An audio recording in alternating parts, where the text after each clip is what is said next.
getting the Instagram set up here. So right now we're going to be broadcasting live here on YouTube, Facebook, Twitch, and Periscope, and also Instagram. So thanks everybody for joining. I'm using Restream if you can kind of see it here, but couldn't get my Instagram here, so then I'm just doing it here from my phone. Just got it in a. I'll just show you. Right here, got it here in a little tripod. So one of these things that I'm doing here is just perfecting, working at, practicing my Sherman seminar series. Is what I'm calling it. We're diving in on some of the financial topics that I want to be able to just share with people, and I find it a little bit easier the more that I do it, the more that I'm going to get comfortable with what I'm saying and how it's going to flow. And so today, I wanted to be able to share this one with you today on Social Security.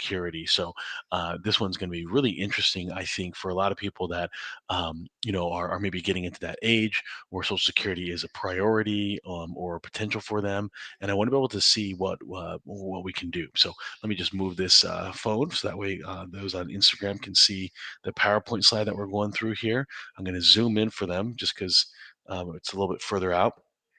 So the whole idea here, when it comes to Social Security, is for a lot of people they don't know that this was created by FDR back in the 1930s due to the Great Depression. And so ultimately, what had happened was obviously in the Great Depression, people were struggling, but most that were impacted were those that were older in age, those that were widows and orphans. And so the idea was, how can we deal with helping out the poorest of the poor? So back in 1935, the program was created, and at that time, if you were lived to age 21, your life expectancy was only 65. So what's happened though over the years is our longevity has continued to increase. We're living way beyond those years. The average age right now is actually 78 for a female and 76 for a male.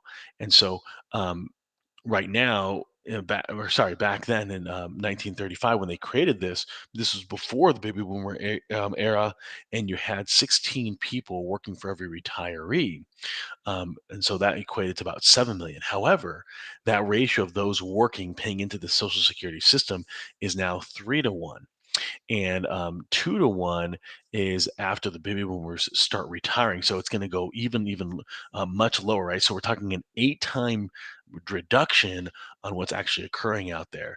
And so this is all data from the 2018 socialsecurity.gov June 5th, 2018 report. So what's interesting here, though, is I don't know if a lot of you saw, but a recent article came out this week about how Social Security, based on the dire needs of last year, that the Social Security Administration anticipates being without funds. So they're overpaying in Social Security by 2033, a year earlier than what it was prior.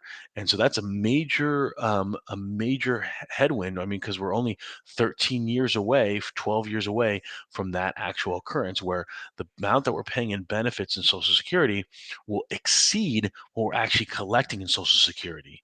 So one of the things that we want to be able to make sure that we talk about today in the presentation is how to better understand how Social Security works, and because a lot of things have changed over the years, and ultimately identify some common misconceptions that people have, and what are some ways that you can identify what's how you can tap into Social Security yourself.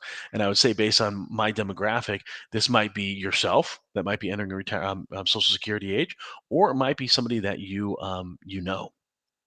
All right. So we look at this chart, okay? We look at how people end up retiring. 37% of their income in retirement, their source of income for people 65 and older, comes from Social Security. And as we see, there's another portion that is coming from personal or government pensions.